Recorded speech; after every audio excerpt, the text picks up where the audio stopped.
Selamat pagi, saya percaya bahwa hari ini dimanapun jemaat Tuhan sedang bergabung bersama-sama dengan kami di altar ini untuk kita bersama-sama beribadah kepada Tuhan dalam keadaan baik. Gangguan yang sedang kita alami saat ini saya juga percaya tidak mengganggu pengiringan semangat kita untuk kita tetap bersama-sama dengan Tuhan Yesus Kristus. Baik, pagi ini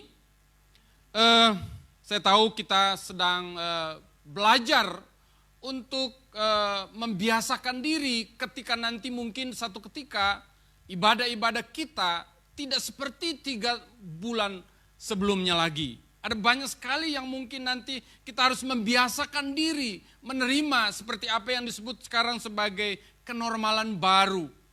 Kita harus mampu menyesuaikan diri sehingga kenormalan baru bagaimanapun bentuknya nanti tidak mengganggu iman kita yang selama ini begitu kuat, kokoh, setia di dalam Tuhan Yesus Kristus.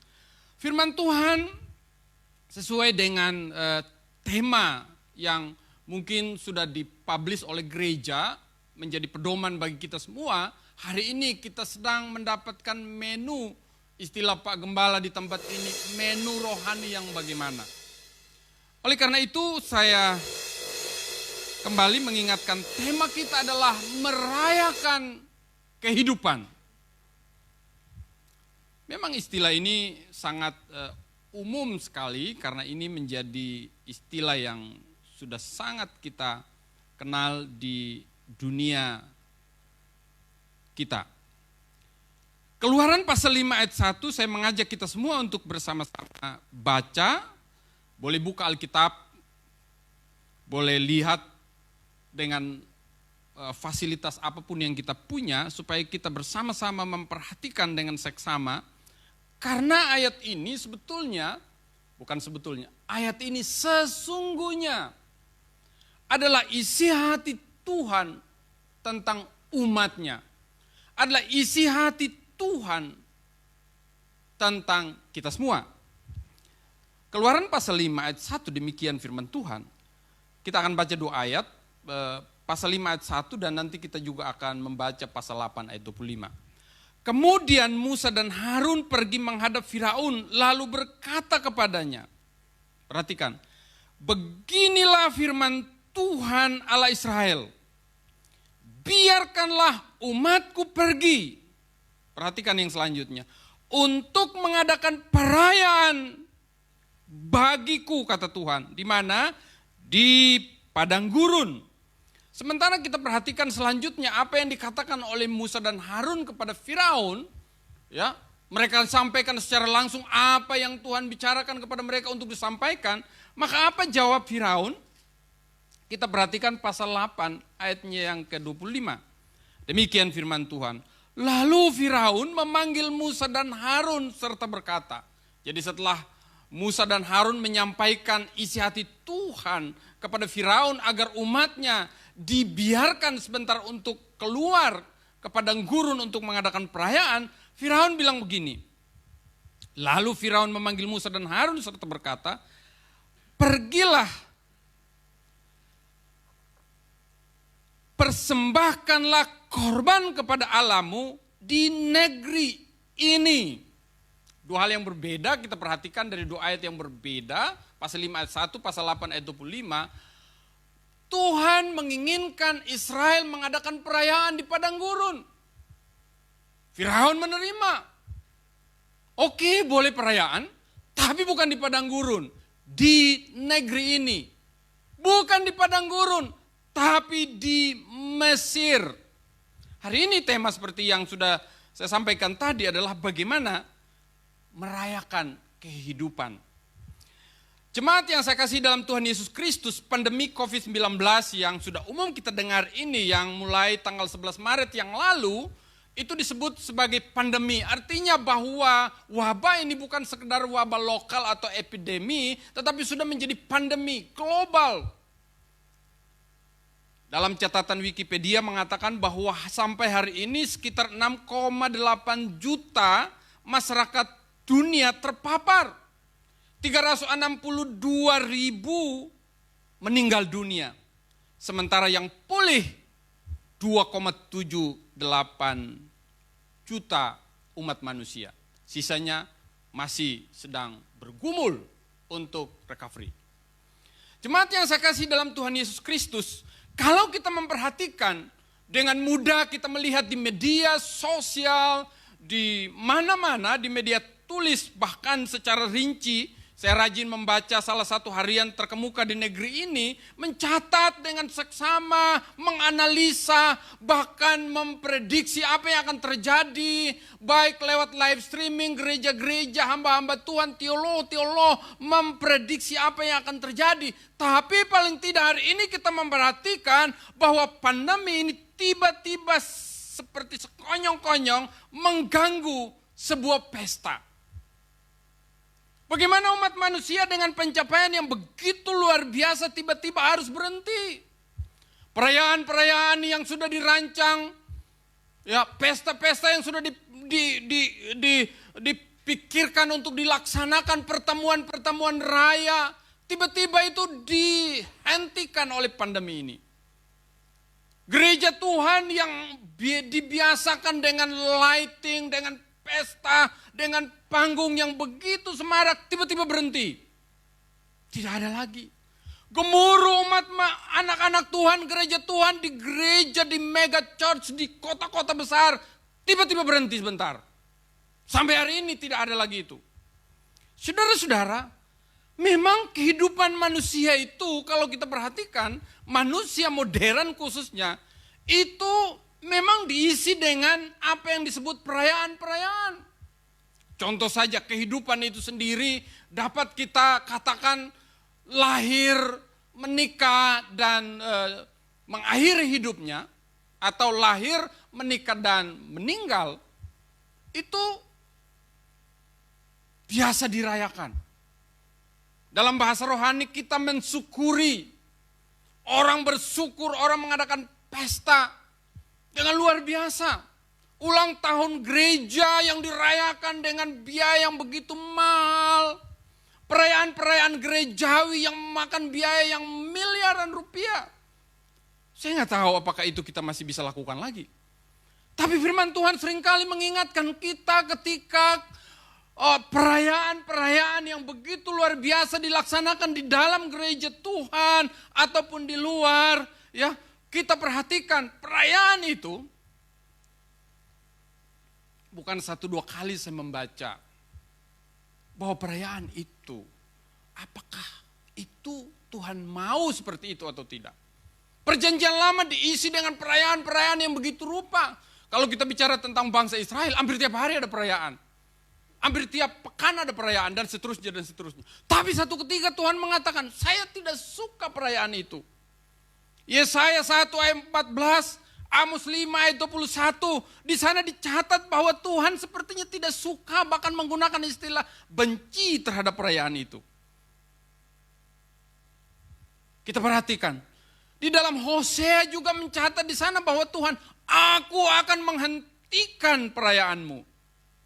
Saudara-saudara, apa yang kita lakukan selama ini untuk Tuhan? Bangsa Israel tidak kurang rohani ketika mereka merayakan Tuhan, merayakan hubungan mereka dengan Tuhan. Tapi Tuhan ketika melihat perayaan itu tidak sepenuhnya untuk kemuliaan Tuhan, tidak sepenuhnya untuk memuliakan Tuhan, tidak sepenuhnya dengan hati mempersembahkan kepada Tuhan, maka disitulah Tuhan mengatakan dengan jujur kepada umatnya, aku benci perayaanmu. Saya perhatikan, saya pernah mendengar bahwa ada satu institusi, rohani tentu saja, sedang menyiapkan satu pembangunan yang menelan biaya hampir 1 triliun.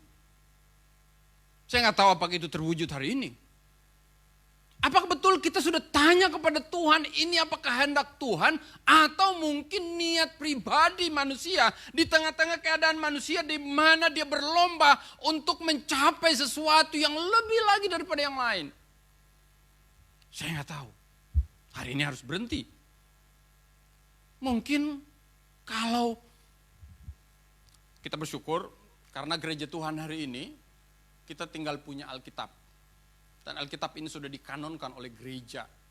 Sehingga suara-suara kenabian yang bicara seperti zaman dulu mungkin kita tidak dengar. Kalau waktu itu mungkin Tuhan akan nyuruh, ngomong.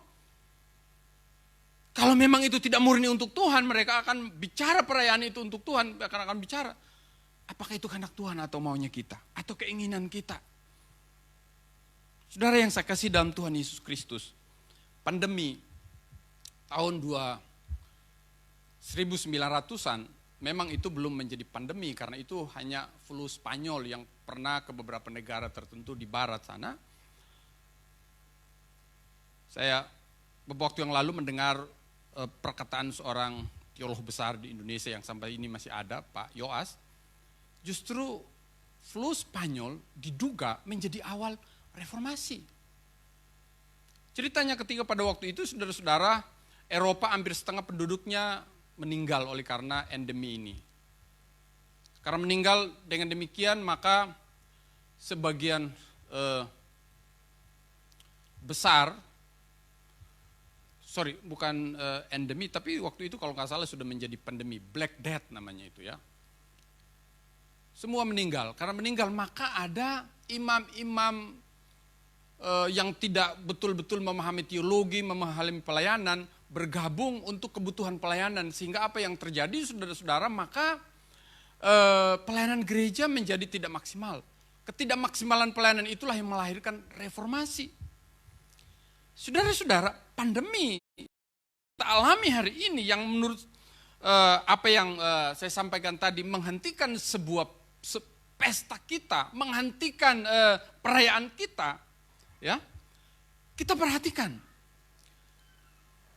Ketika umat Israel yang kita baca tadi sudah sekian lama di Mesir, Tuhan bukan berarti membiarkan mereka ada di sana. Hati Tuhan ingin mengeluarkan mereka dari kesulitan. Dan benar saudara-saudara, pasca memaksa mereka harus meninggalkan Mesir.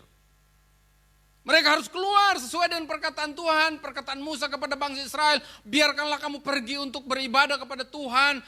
Musa juga berbicara kepada Firaun, biarkanlah umatku pergi merayakan di padang gurun. Seperti yang kita baca tadi saudara-saudara. Kita perhatikan di sana umat Israel yang pada waktu itu hendak mempersiapkan diri untuk beribadah kepada Tuhan.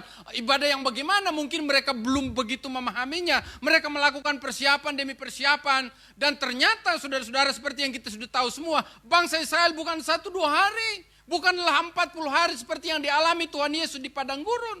Tetapi 40 tahun. Tempat di mana bangsa itu melaksanakan perayaan seperti yang disampaikan oleh Musa dan Harun kepada Firaun. Saudara-saudaraku, ya, ketika mereka ada di padang gurun, benar melewati laut Kolsom, mereka mengadakan pesta dan perayaan, Miriam menyanyi dan menari, dan begitu banyak film-film yang kita bisa saksikan. Bagaimana mereka mengekspresikan pembebasan mereka. Ketika mereka ada di padang gurun, saya belum pernah ke sana. Pak Gembala di tempat ini, Pak Mesak sudah sering sekali ke sana. Ya. Katanya justru perjalanannya sebetulnya hanya memakan waktu 1 minggu paling lama. Karena itu mengorganize jemaat umat yang besar. Tapi mereka harus 40 tahun. Kenapa mereka harus 40 tahun bukan 40 hari seperti yang dialami oleh Tuhan Yesus Kristus? Kalau kita memperhatikan mereka ada di sana sebetulnya saudara-saudaraku. Pasca yang membuat mereka menjadi umat yang baru. Bukan lagi budak, bukan lagi orang yang punya status sosial di Mesir begitu rendah. Sekarang Tuhan angkat begitu tinggi dan mereka menjadi umat yang baru. Umat Israel, umat kepunyaan Tuhan, milik Tuhan sendiri. Ketika mereka ada di padang gurun, apa yang mereka lakukan di sana?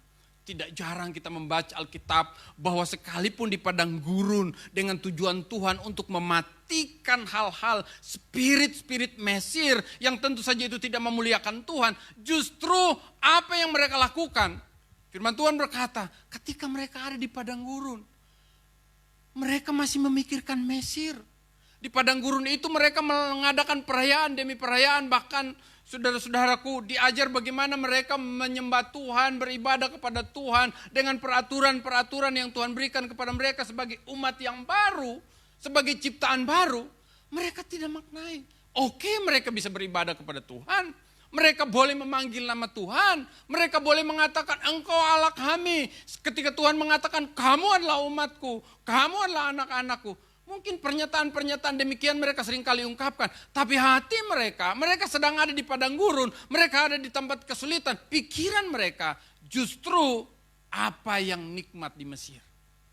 Mungkin mereka bisa membayangkan ini. Kalau saja sebetulnya seperti apa yang dikatakan oleh Firaun. Oke, kamu boleh mengadakan perayaan. Kalau mereka mengadakan perayaan di Mesir, akan berbeda ketika mereka sekarang mengadakan perayaan. Seperti yang Tuhan mau mereka merayakan di padang gurun. Mereka akan berpikir kalau di Mesir mereka akan pesta. Apa yang mereka mau pestakan? Pesta memang identik dengan makan, identik dengan wine, identik dengan musik, perayaan yang begitu luar biasa. Pikiran mereka masih Mesir. Saudara-saudaraku, tadi saya sampaikan katanya kalau mereka secara normal ya mengadakan perjalanan mestinya hanya makan beberapa minggu.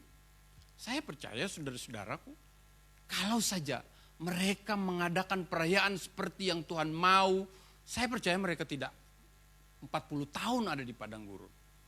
Tapi karena pikiran mereka masih memikirkan Mesir, mereka masih memikirkan bagaimana kenikmatan Mesir secara daging, maka itulah yang membuat Tuhan harus berputar-putar. Saya melihat sebuah renungan mengatakan, mengapa mereka harus berputar-putar waktu yang pendek harus 40 tahun. Karena sampai pada akhirnya saudara-saudaraku, mereka yang keluar dari Mesir hanya beberapa orang, 2 orang paling tidak yang sampai di Kanaan. Oleh karena apa? Mereka mati di dalam pikiran-pikiran Mesir yang mereka tidak tanggalkan. Sekalipun Tuhan membentuk, memproses mereka di di padang gurun. Jemaat yang saya kasih dalam Tuhan Yesus Kristus, bagaimana dengan perayaan kehidupan kita? Tuhan mau Israel merayakan di padang gurun. Kenapa Tuhan memilih padang gurun? Oleh karena padang gurun di sanalah yang membuat saudara dan saya mematikan hal-hal yang duniawi. Kita perhatikan ketika Tuhan Yesus harus ke padang gurun setelah dibaptis. Firman Tuhan mengatakan seperti itu.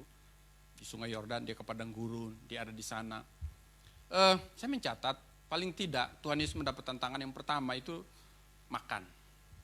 Ya, kita tahu semua cobaan yang disampaikan oleh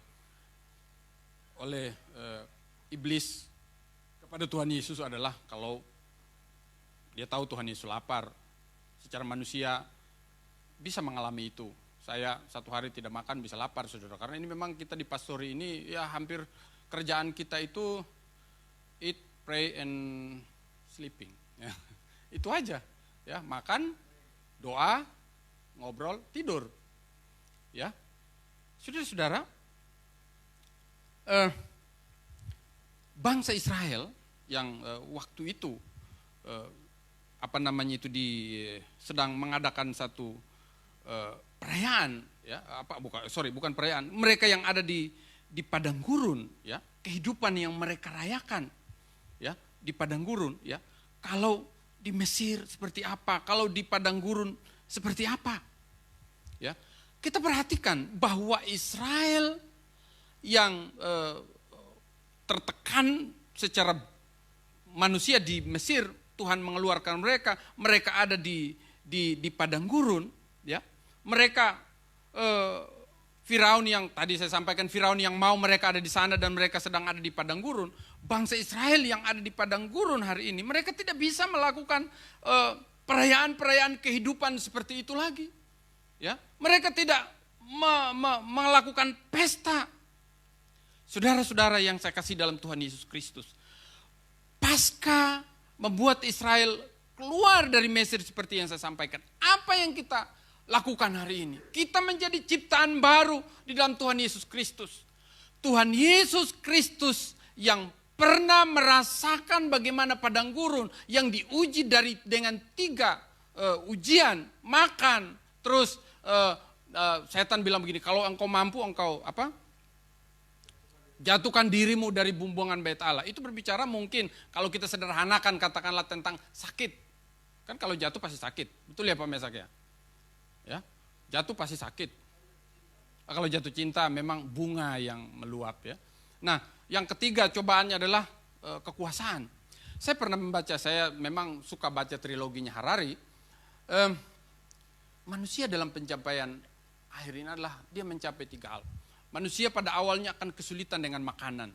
Ya, kesulitan dengan makanan karena manusia sulit makan, bercocok tanam tidak seperti modern seperti sekarang ini, maka manusia itu berhasil mencapai suplai makanan yang begitu banyak. Berhasil dia sampai ada WHO, sampai ada yang mengatakan manusia itu bukan mati karena kelaparan, tapi mati karena gula. Karena menurut catatan itu sekian juta per tahun itu meninggal hanya karena diabetes ya. Terus yang kedua, apa yang manusia atasi sebetulnya 3 hal ini? Yang pertama atasi bagaimana dia memenuhi kebutuhan makan. Yang ketiga manusia berusaha untuk apa? Untuk tidak mengalami sakit. Bila perlu jangan mengalami mati. Ya. Yang terakhir, dan hari ini kita berhasil ada WHO. Yang ketiga, manusia itu berhasil membuat kekuasaan politik. Kita ada PBB, kekuasaan bisa lebih teratur daripada dibandingkan sebelumnya. Tantangan yang dihadapi oleh manusia, oleh kita hari ini, saudara-saudaraku, sesungguhnya adalah 3 hal ini paling tidak. Dan manusia berhasil mengatasi, maka manusia mengadakan perayaan demi perayaan. Perayaan itu membuat dia lupa, perayaan itu hanya di Mesir. Dia lupa perayaan yang Tuhan mau adalah di padang gurun. Perayaan sendiri yang Tuhan maksudkan ini bagaimana dalam hubungan kita dengan Tuhan, dalam relasi kita dengan Tuhan, itu kita mengalami sukacita. Sukacita kita bukanlah sukacita ketika kita mendapatkan apa-apa yang dunia sediakan, bahkan mungkin memuaskan dahaga manusiawi kita. Tuhan maksudkan, ketika mereka ada di padang gurun, mereka lebih konsentrasi kepada Tuhan. Saudara-saudaraku, saya bayangkan padang gurun ya. Saya memang berasal dari Pulau Sumba. Pulau Sumba itu adalah satu pulau yang hampir sepanjang tahun gersang, kecuali kalau pada musim hujan dia menghijau gitu ya. Pemandangannya begitu bagus, tapi kalau gersang sudah nggak lihat apa-apa. Kita nggak lihat kehidupan, kita nggak lihat sesuatu yang ini. Apalagi di padang gurun. Di padang gurun hanya tiang awan dan tiang api yang mereka bisa lihat. Tidak mereka lihat sekeliling mereka, mungkin ada mobil Pajero seperti di Dubai yang lewat ya, ada off-road apalah namanya itu. Nggak lihat. Mereka enggak melihat Jackie Chan dalam film apa itu ya di padang gurun. Nggak lihat itu. Mereka hanya lihat Tuhan. Disitulah mereka sebetulnya memikirkan apa tujuan Tuhan mereka mengadakan perayaan di padang gurun. Adalah ketika di padang gurun mereka fokuskan perhatian mereka kepada Tuhan. Tapi saudara-saudaraku, tadi malam dengan Bapak Pendeta Juan kita lagi ngobrol-ngobrol di tempat ini. Sebelum saya share kepada beliau, besok Pak Juan saya ingin membawa renungan ini, kita sharing. Saya bilang begini, Pak Juan bilang begini. Kalau saja pandemi ini kita maknai, maka gereja akan mengalami transformasi. Kalau saja pandemi ini gereja Tuhan merenungkan dari awal bagaimana pandemi ini menghentikan semua kegiatan kita mencoba untuk memikirkan ulang pelayanan gereja. Maka saya selama di sini, ya, saya berusaha untuk di sini karena ada wifi, saya bisa dengan mudah mengakses seminar-seminar baik lewat Zoom, di YouTube, bagaimana gereja, apa yang gereja harus lakukan. Dan barangkali sebentar Pak Mesa akan mengumumkan bagaimana gereja kita setelah kita membuka kembali pintu gereja dengan protokol dari kesehatan, bagaimana caranya supaya kita tetap beribadah tetapi kita tidak ada serangan COVID dan seterusnya. Memang ini baru memasuki awal abad tahun ke-20, baru kali ini gereja dihentikan. Dan tahun 1900 juga waktu Spanyol flu memang gereja pernah dihentikan. Dan menurut catatan Pak Yoas mengatakan seperti ini, untuk menjadi catatan kita semua. Waktu itu kita bisa bandingkan antara kota satu dan kota yang lain. Kota yang secara ketat tidak membuka gereja, itu penularannya lebih menurun dibandingkan gereja lain yang membuka gerejanya. Jadi ini menjadi perenungan kita semua ketika nanti pintu gereja dibuka, saudara-saudaraku, tidak berarti bahwa ibadah itu memang harus di gereja dalam pengertian itu akan lebih afdol istilah kita sekarang kalau kita di gereja. Tapi keadaan tertentu membuat kita bisa juga stay at home, kita bisa di rumah. Apalagi gereja ini memang sampai sekarang Pak Mesak memang kalau boleh kita mau live streaming. Kita tidak mau ibadahnya kemarin ikutin hari ini. Jadi kontak. Jadi apa yang Bapak Ibu dengar inilah dengar secara langsung. Kita tetap akan live streaming dari tempat ini, ya. Saudara-saudaraku, kita akan tetap apa yang kita lakukan? Fokus kepada Tuhan. Kalau hari ini Tuhan menghentikan kita untuk kita tidak lihat kiri kanan, Anda tidak akan mengadakan traveling lagi di tempat-tempat favorit Anda di Eropa, di Asia, di Jepang atau dimanapun, di Indonesia yang punya pemandangan bagus. Hari ini Anda harus di rumah. Bapak Ibu, saya harus menunda kepulangan saya ke Manado hanya karena COVID ini. Bukan sekedar karena COVID-nya bisa pulang, tetapi karena program pemerintah. Saya bilang sama keluarga saya dan jemaat di sana, saya memang kebetulan dari daerah Red Zone, kalau kita pulang di sana, kita juga mikirkan bagaimana keluarga, bagaimana jemaat, sehingga kita bilang kita harus berhenti dulu. 3 bulan saya belum bisa pulang. Apalagi hari ini kita pulang dengan biaya pesawat yang mahal, kita juga harus swab test menjadi syarat untuk kita mendapatkan tiket. Tapi kita tetap bahwa di sini sekalipun mungkin jauh dari keluarga, tetap kita fokus kepada Tuhan.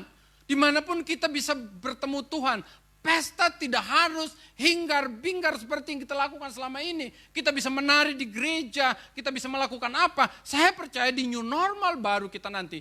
Saya percaya ketika kita dengan peraturan baru, kita tidak kurang merayakan kehidupan.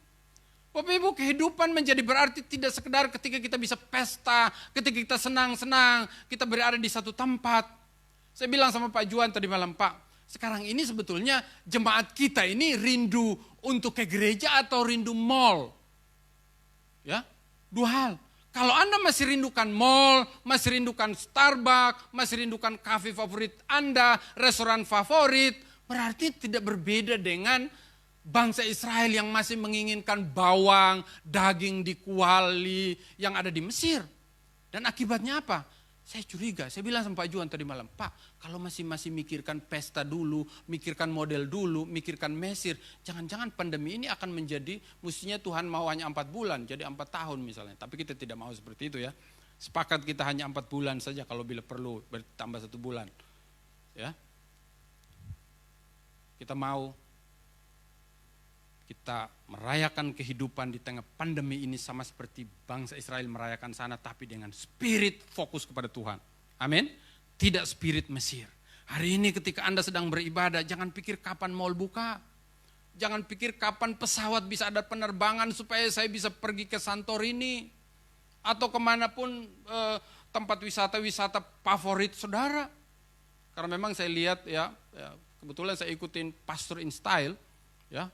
Mungkin ada Bapak Ibu yang sudah tidak sabar pergi ke Italia untuk membeli baju favorit saudara, pergi ke Swiss membeli jam favorit saudara, mengadakan liburan premium di Jepang dan juga yang saya bilang tadi Santorini, di Yunani atau di mana. Kalau itu masih, mungkin Anda tidak akan pernah lagi barangkali karena mungkin kesulitan. Saya dengar beberapa airline harus ditutup. Saudara akan kesulitan, ya. Apalagi menggunakan kolekte untuk kita jalan-jalan rasanya sih. Saya pernah bilang sama Pak Timotius, Gembala GBI Harper, ya, saya memang suka minum kopi, ya, rasanya kalau kita serubut kopi yang harga 50.000, ya, itu kolektif 1 jemaat itu, membiayai serubut kopi kita. Mungkin kita tidak akan alami itu lagi, kita harus sama seperti Pak Agus, kita harus kembali dengan kopi tubruk, kopi tubruk, ya. Saudara-saudara, apa yang Tuhan mau katakan kepada kita hari ini? Kalau pandemi pertama yang memakan korban setengah Eropa melahirkan reformasi gereja, maka hari ini, pandemi ini akan sangat mengganggu bagi mereka yang sedang merayakan Tuhan, sedang beribadah, tapi pikirannya Mesir. Mengganggu kita. Tapi saya percaya kalau hari ini kita ada di tengah-tengah pandemi, katakanlah ini padang gurun kita tetap fokus kepada Tuhan. Tuhan tidak pernah berubah, Tuhan bisa hadir di mana saja, kita bisa menyembah di mana saja. Saya percaya pandemi ini akan melahirkan reformasi di tengah-tengah gereja kita, akan melahirkan reformasi di tengah-tengah keluarga kita, akan melahirkan pemulihan dari hidup kita, sehingga hanya Tuhan yang kita mau lihat. Kehidupan ini dirayakan bukan saja ketika kita punya uang banyak, ketika punya sesuatu yang kita rayakan, sesuatu yang kita syukuri. Anda bisa bersyukur kapan saja, karena apa yang Anda syukuri adalah kehidupan yang saat ini Anda ada di hadapan Tuhan, itu yang paling penting.